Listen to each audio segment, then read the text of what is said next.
그런즉 너는 알라 오직 내 하나님 여호와는 하나님이시요 신실하신 하나님이시라. 그를 사랑하고 그의 계명을 지키는 자에게는 천대까지 그의 언약을 이행하시며 인애를 베푸시되 그를 미워하는 자에게는 당장에 보응하여 멸하시나니 여호와는 자기를 미워하는 자에게 지체하지 아니하시고 당장에 그에게 보응하시느니라. 그런즉 너는 오늘 내가 내게 명하는 명령과 규례와 법도를 지켜 행할지니라. 아멘. 오늘 신명기 7장 1절에서 11절까지의 말씀. 이토록 친밀한 우상 숭배라는 이 말씀의 제목을 가지고 은혜를 나누고자 합니다. 다윗의 아들 솔로몬은 이 지혜자를 대표하는 이스라엘의 왕이었어요.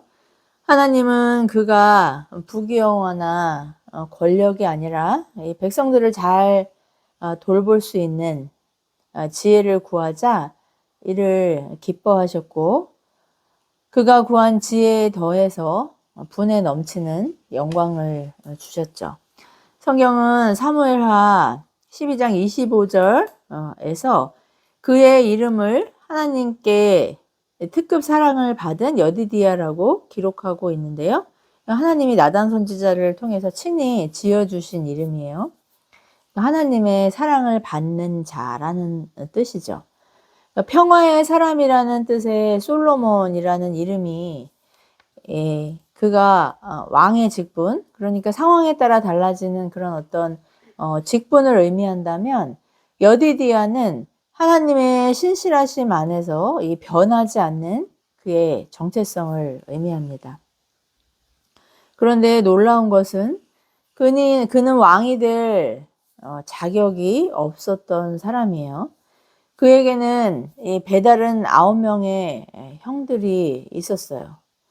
다윗의 흑역사인 우리아의 아내 밧세바에게서 난 아들 중 태어나자마자 죽은 첫째를 포함해서 5번째 아들이기도 했죠.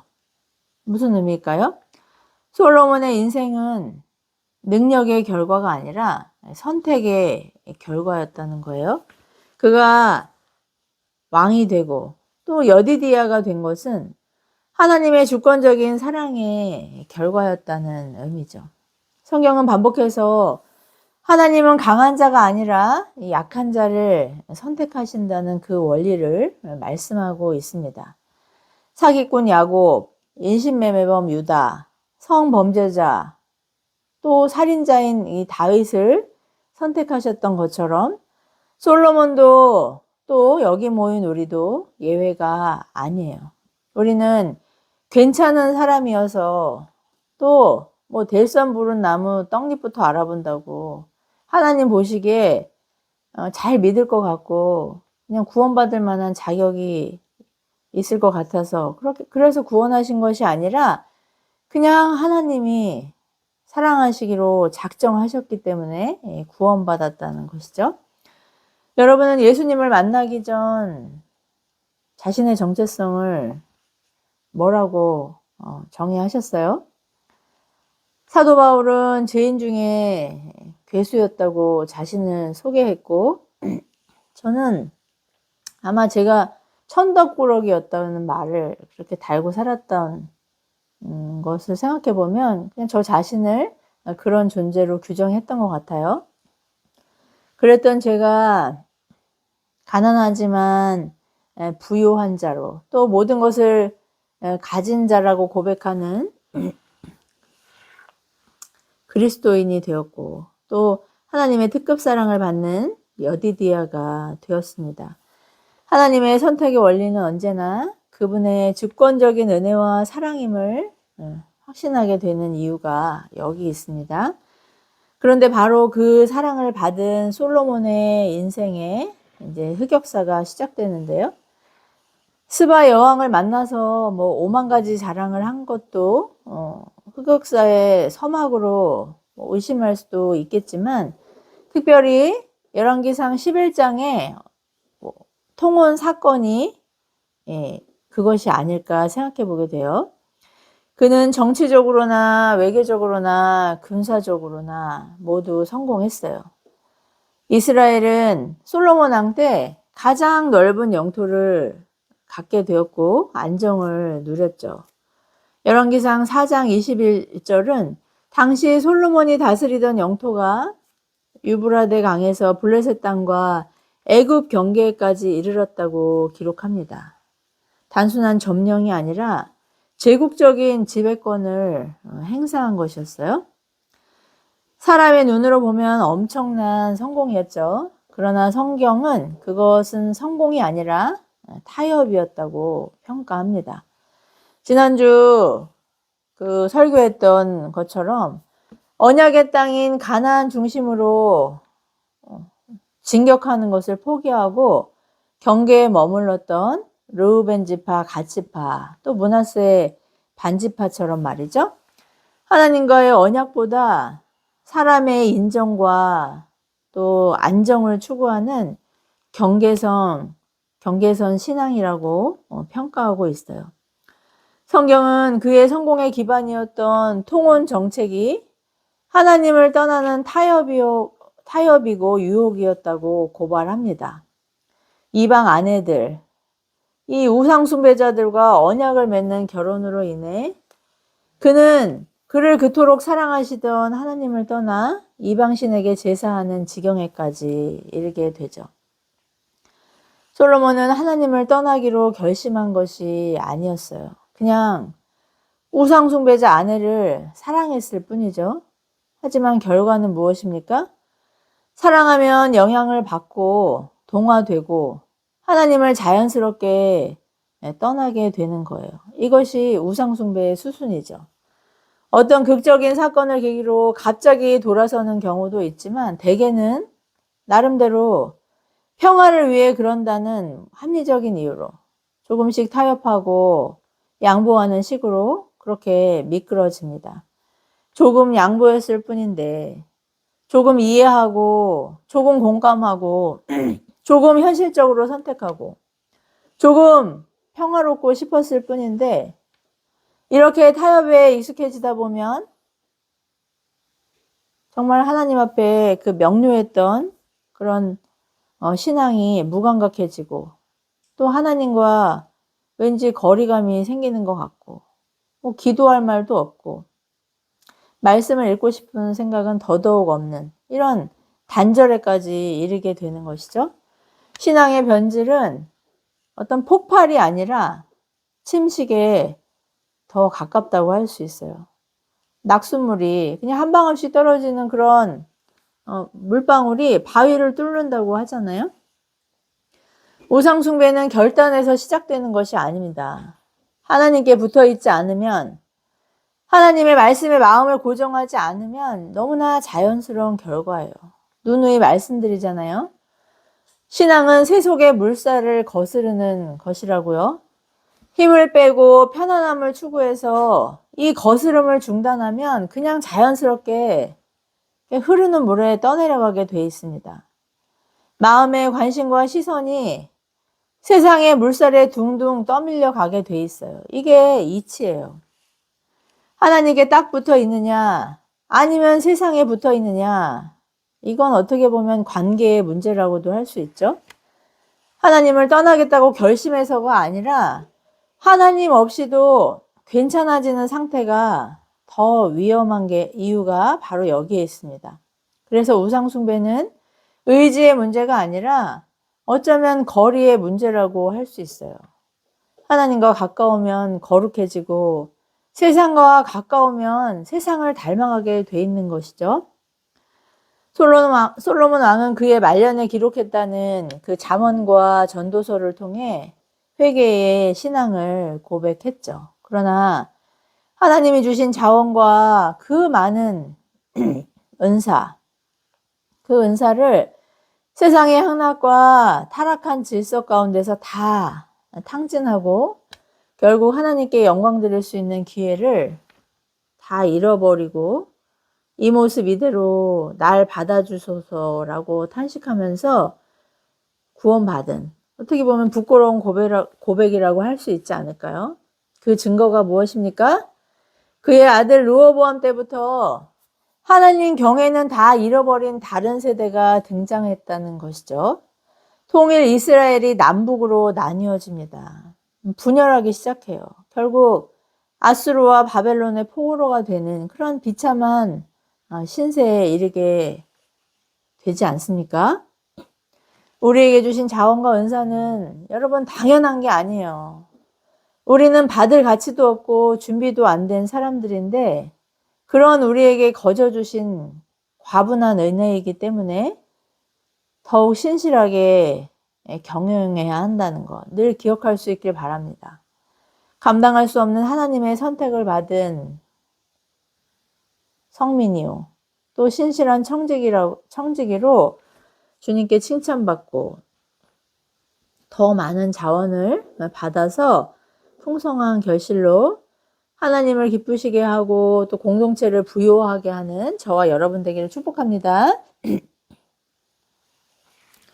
신명기는 이 출애굽 이스라엘의 지도자 모세가 광야 40년의 여정 막바지에 가나안 입성을 눈앞에 둔 2세대들에게 전하는 이 고별 설교라고 할 수 있습니다. 그는 이제 곧 맞이할 자신의 죽음을 염두에 두고 유언과 같은 설교로 백성들을 이렇게 단도리 하고 있어요. 하나님이 그들에게 주시기로 약속한 가나안은 임자 없는 무주공산이 아니라 후기 청동기 문명을 자랑하는 이 문화적으로도 매력적이고 또 종교적으로는 매우 음란한 그리고 호전적인 이민족이 거주하는 사회였죠. 이스라엘이 그들과 싸워 승리하는 비결은 군사력이 아니라 사람의 많고 적음이 아니라 오직 하나님만 경외하고 말씀에 순종하는 정체성 유지였습니다. 그래서 하나님은 지속적으로 말씀하신 것이죠. 너희가 강해서가 아니라 오히려 가장 약하기 때문에 너희가 정말 적은 민족이기 때문에 그래서 너희를 선택했다고요. 선택의 이유는 그들의 자질이 아니라 그 자격이 아니라 하나님의 사랑이라고 그렇게 말씀하셔요. 이런 이유로 이스라엘의 정체성은 능력주의자가 아니라 은혜주의자였던 것이죠. 이런 그들의 정체성을 오늘 본문 6절은 이 성민이라고 너희는 여호와 내 하나님의 성민이라고 그렇게 규정하죠. 성민이란 뜻이 무슨 뜻이에요? 구별된 민족이란 뜻이죠. 구별된 백성. 다르다는 거예요. 세상과는 다른 백성이란 의미를 갖고 있어요. 어떻게 보면 오늘 본문의 주제라고 할 수 있는데요. 세상은 능력과 힘, 또 약육강식, 이 적자 생존을 순리이고 자연의 이치라고 그렇게 주장하지만 하나님의 성민은 능력이나 자원의 그런 유무가 아니라 오직 하나님 은혜로만 살 수 있다는 그런 의미예요. 오늘 본문 2절에서 이민족을 진멸하라고 그렇게 명령하셨는데 진멸이라는 게 완전히 그냥 뿌리까지 다 씨를 말려라 뭐 그런 의미를 갖고 있거든요. 이 말씀을 가지고 뭐 제국주의나 인정청소, 우생항의 명분을 삼아서 끔찍한 전쟁과 살상이 벌어졌고 지금도 계속되고 있지만 라합 같은 창녀도 또 룻 같은 이방 여인도 예수 그리스도의 조상이 된 것을 보면 이거는 그냥 대놓고 아무나 다 그렇게 죽이라는 게 아니라는 그런 말씀을 알 수 있어요. 세상과 담쌓고 너희들끼리만 살라는 말씀도 아니죠. 거룩한 성민으로서의 그 정체성을 버리게 하는, 오염시키는, 또 신앙을 버리도록 하나님께 멀어지도록 유혹하는 그런 대상과 상황들, 이런 것들을 가까이 하지 말라, 끊어내라는 그런 의미를 갖고 있는 것이죠. 거룩한 성민의 정체성을 지키기 위해 그들에게 요구하신 순종은 어려운 것이 아니었습니다. 오늘 본문 2절, 3절에서 뭐라고 말씀하냐면요. 언약을 맺지 말라고, 통혼하지 말라는 그런 말씀이었었죠. 어떻게 보면 뭐 200만이 넘는 인구 안에서 자기들끼리 결혼하는 거는 너무 쉬운 일 아니에요? 굳이 뭐 이민족까지 가가지고 다른 민족하고 결혼할 이유가 뭐 있겠어요? 어렵지 않은 말씀이었어요. 충분히 순종할 수 있는 말씀이었거든요. 이것은 뭐 차별이나 뭐 혐오의 그런 의미가 아니라 신앙을 보호하라는 그런 명령이었던 것이죠. 왜 이민족과의 결혼을 금하셨을까요? 결혼은 단순히 그냥 뭐 개인 간의 계약이 아니에요. 방향을 결정하고 가장 강력한 영향력을 끼치는 관계이기 때문이죠. 사도 바울은 고린도후서 6장 14절에서 믿지 않는 자와 함께 멍에를 매지 말라고 명령합니다. 멍에는 방향을 결정하는 장치와도 같기 때문이에요. 그 농부가 소에게 멍에를 지어가지고 거기에다가 줄을 달아서 이리저리 끌고 가잖아요. 그러니까 멍에는 장식으로 그렇게 달려있는 게 아니라 어떻게 해요? 방향을 결정하기 위해서, 조종하기 위해서 필요한 잔치라는 것이죠. 그 멍에에 묶여 있으면 같은 방향으로 가게 되는 거예요. 두 마리의 소가 한 멍에를 진다고 생각해 보세요. 근데 농부가 그 줄을 끌어대는데 한 손은 뭐 오른쪽으로 가고 한 손 왼쪽으로 갈 수 있겠어요? 그냥 같은 방향으로 가게 되는 것이죠. 이런 묶이는 관계는 그냥 감정보다도 더 강력하기 때문이죠. 우리가 무슨 일을 할 때 뭐 논리적으로 설득을 당해서 그래서 움직이는 것 같죠? 그렇지만 그렇지 않아요. 사실은 관계에 더 많은 영향을 받습니다. 좋은 친구와 또 좋은 환경에서 그렇게 교제하고 있다 보면 나도 그냥 저절로 좋은 사람이 되는 거예요. 그 좋은 환경에 있다는 이유로 내 평판까지 살아나는 것이죠.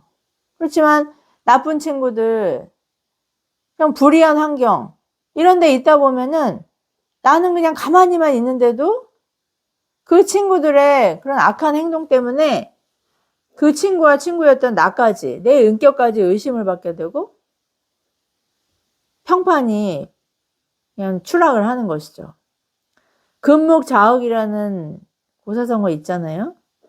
먹물을 가까이 하는데 먹물을 만지는데 어떻게 그 먹물이 손에 안 묻겠습니까? 그래서 주님은 이 세상에 착취적이고 이기적인 멍에를 버리고 겸손하고 온유한 주님의 멍에를 베고 주님과 함께 주님의 짐을 지라고 말씀하시면서 죄인들을 초청하셨잖아요. 쉽고 가벼운 주님의 멍에와 짐이 무엇일까요? 하나님 사랑의 멍에, 말씀에 순종하는 멍에. 그러면 이웃사랑, 형제사랑이 무거운 짐이 아니라 정말 쉬운 짐, 가벼운 짐이 되는 거예요. 화목해하고 평안과 기쁨이 넘치는 멍에가 되는 것이죠. 이런 멍에를 뭐 벗어버리려고 하겠어요? 세상 멍에는 무거워서 벗어버리려고 몸부림치지만 주님이 허락하신 멍에와 짐은 더 지겠다고, 더 많이 지겠다고 이렇게 자원할 수 있는 생명력과 기운이 넘치는 그런 정말 은사이자 축복이라는 것을 항상 기억할 수 있는 저와 여러분 되기를 바랍니다. 솔로몬이 무너진 이유는 그에게 지식이나 지혜가 부족해서가 아니라 누구와 친밀했느냐였던 거죠.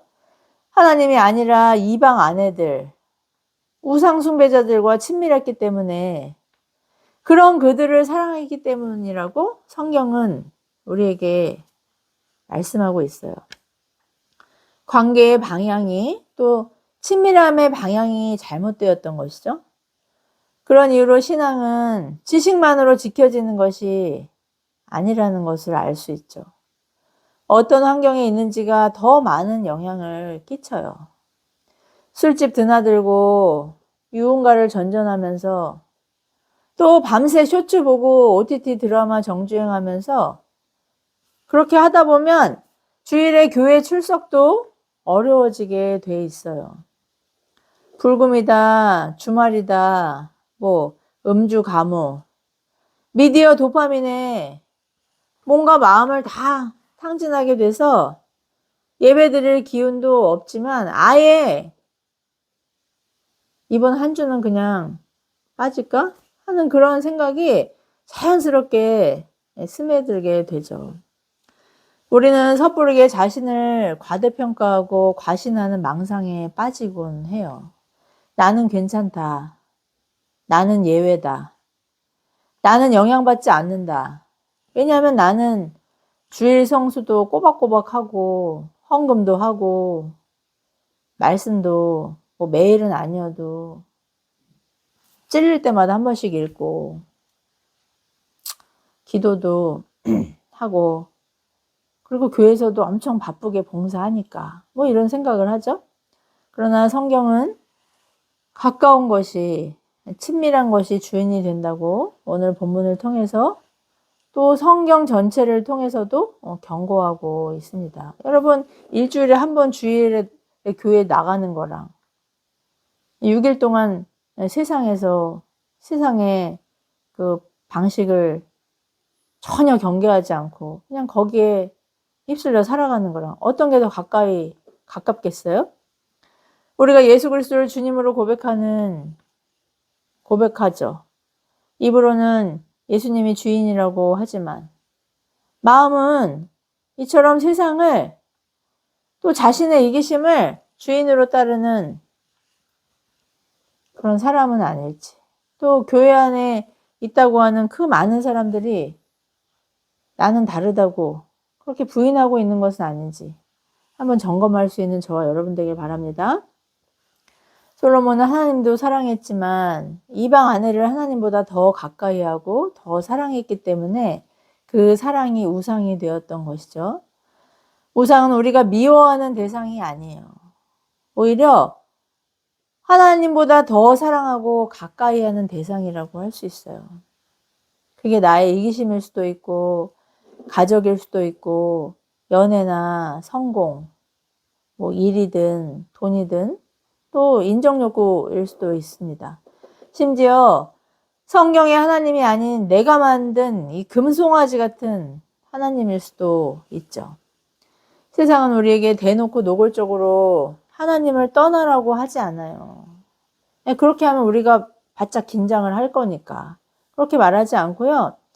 에덴에서 사람과 진짜 친밀했던 이 뱀을 통해 달콤하게 속삭였던 것처럼 이번만 타협하자. 현실적으로 생각하자. 관계가 먼저잖아. 라고 이렇게 회유하죠. 뱀이 언제 하나님을 떠나라고 했나요? 아니잖아요. 그냥 하나님처럼 되라고 아담과 하와를 응원했어요. 너도 하나님처럼 될 수 있어. 하나님 그거 먹으면 죽는다는 거 거짓말이야. 이게 다 널 위해서야. 너에게 진짜 자유가 무엇인지 알려줄게.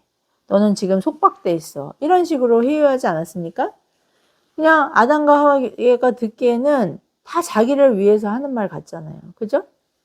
그렇지만 물고기가 물 밖으로 나가면 죽는 것처럼 물이라는 그 환경 안에서 이 물고기는 진짜 자유를 누릴 수 있는데 물 밖이 더 자유롭다는 그 거짓말, 그 유혹에 넘어가서 물 밖에 나가면 어떻게 되나요?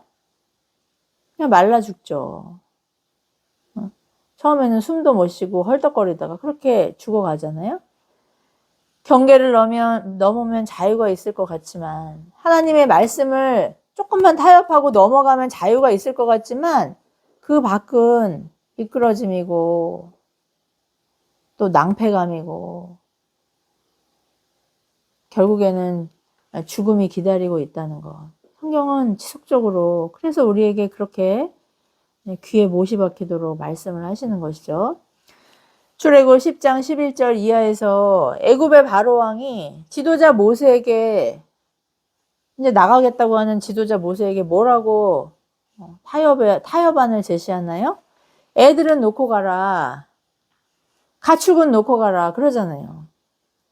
자녀를 인질 삶아서 또 경제수단을 인질 삶아서 타협하자는 거예요.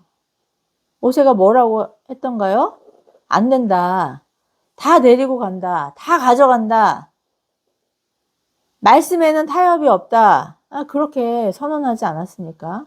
그렇게 9가지 재앙이 끝나고 이제 마지막에 장자의 죽음을 통해서 결국은 이제 하나님의 말씀이 성취되는 그런 출애굽이 이루어지죠.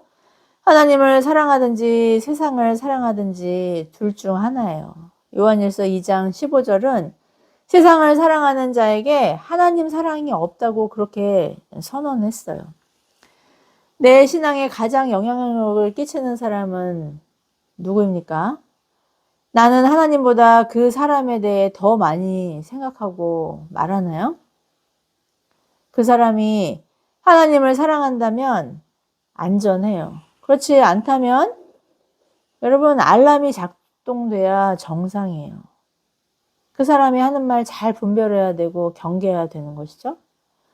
하나님 사랑한다고 하면서 하나님을 나의 주님이라고 하면서 하나님을 모르는 사람과의 관계와 영향력 아래서 아무런 불편함도 거리낌도 경계심도 없다면 그건 내 신앙이 제 기능을 하지 못하고 병들었다는 의미죠.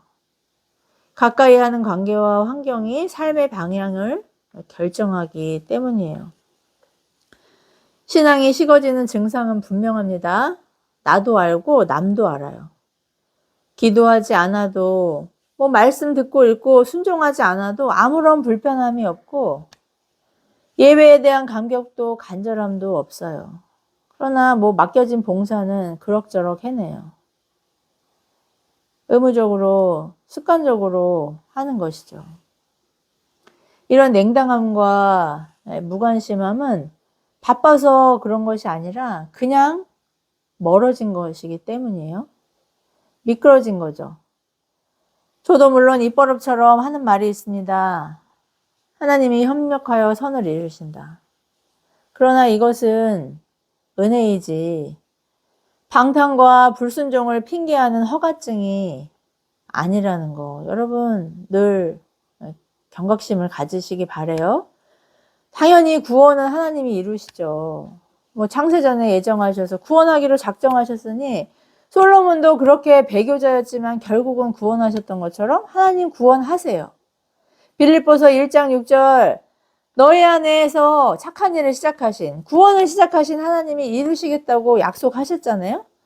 그러나 우리에게 주신 이 예수 그리스도의 생명 십자가의 보혈과 부활 승천으로 주어진 이 정말 보배로운 새 생명을 우리가 이 땅에서 풍성하게 누리고 또 다른 사람들에게 전해야 되는 것은 순종의 열매인 것이지 또 순종의 상급인 것이지 그냥 저절로 되는 게 아니라는 말이에요.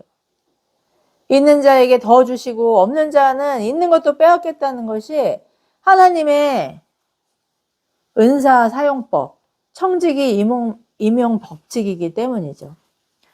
우상숭배는 절하지 않아도 제사 지내지도 않아도 매일 주일 성수하면서도 시작될 수 있습니다.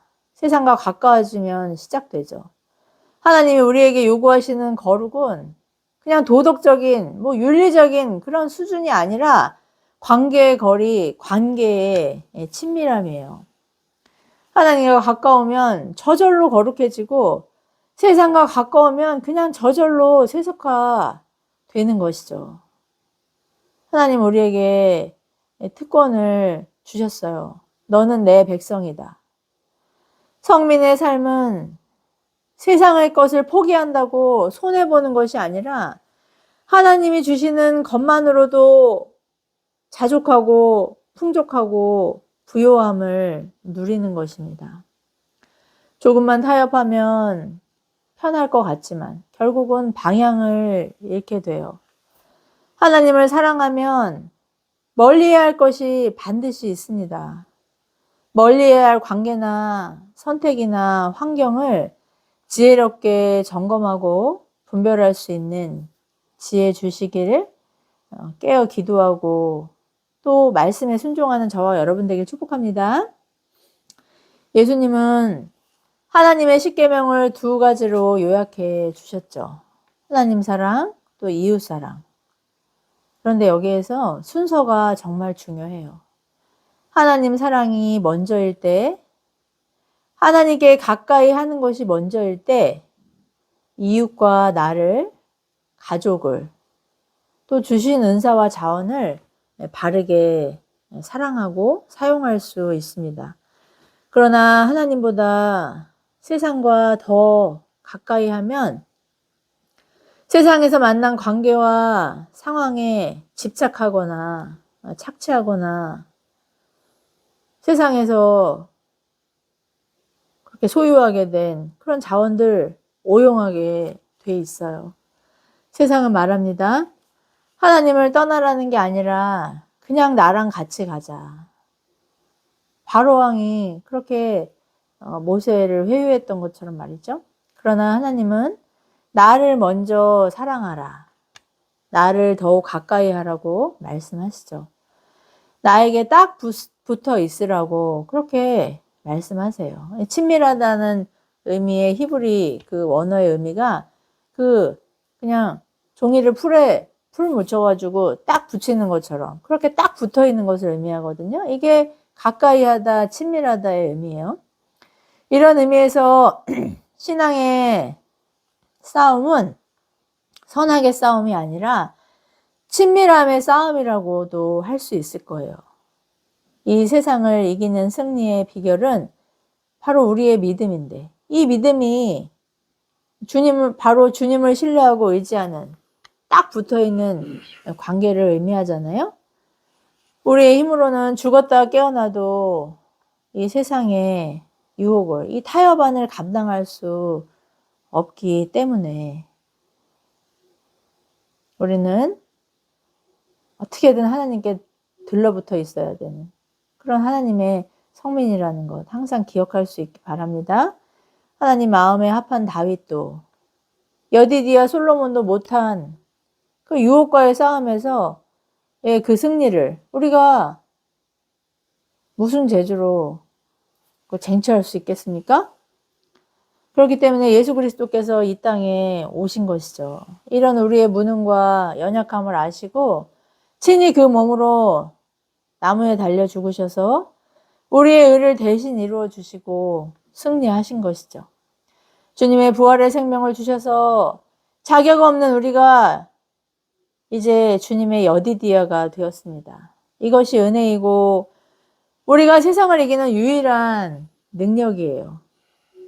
우리가 세상의 유혹을 거부하고 타협을 거절하는 것은 우리의 의지나 결단이 탁월해서가 아니라 전적인 은혜인 것이죠.